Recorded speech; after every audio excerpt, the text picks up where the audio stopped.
ఈ అబ్బాయి అలాంటి కాదమ్మా. ఎరా మాయా కొట్టాను డబ్బులు ఎక్స్ట్రా ఇచ్చాడు రా. ఏ మాయా సూపర్, ఇంకో ఫుల్ వచ్చేద్ది, కొనేద్దాం పదా, నైట్కి వచ్చేద్ది. రే తప్పురా, మనకు ఇప్పుడుగా ఉన్న చెడ్డ అలవాట్లు చాలు. కొత్తగా మనకు మళ్ళీ దొంగలనే పేరు వద్దురా.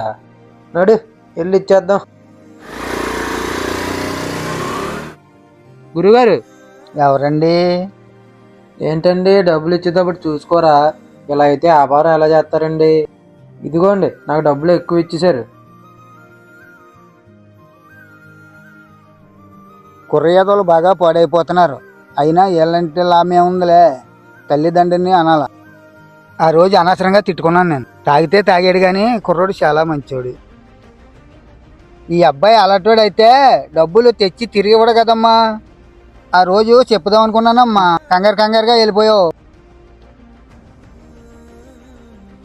చాలా థ్యాంక్స్ అమ్మా. పర్లేదండి. గురువుగారు ఎక్కడ ఉన్నాయండి డబ్బులు? వెళ్ళిపోండి అమ్మా, గొడవ ఏమీ లేదు. చూసావు కదా మాయా, ఆ రోజు నువ్వు అన్నట్టుగా ఇంకో ఫుల్ వచ్చేద్ది, కొనేద్దాం పదా. తప్పు చేసి ఉంటే మన పరిస్థితి వేరేలా ఉండేదిరా. తాగే వాళ్ళందరూ చెడ్డవాళ్ళు అనుకోకండి. అలా అని మేము తాగండి అని చెప్పట్లేదు. వాళ్ళ అలవాటు వలనో లేదో వాళ్ళకి ఉన్న ప్రాబ్లమ్స్ వలనో తాగుతూ ఉంటారు. ఎవడో ఒకడు అంతే తప్పు చేసేవాడు. అలా అని అందరినీ తప్పు పట్టకూడదు.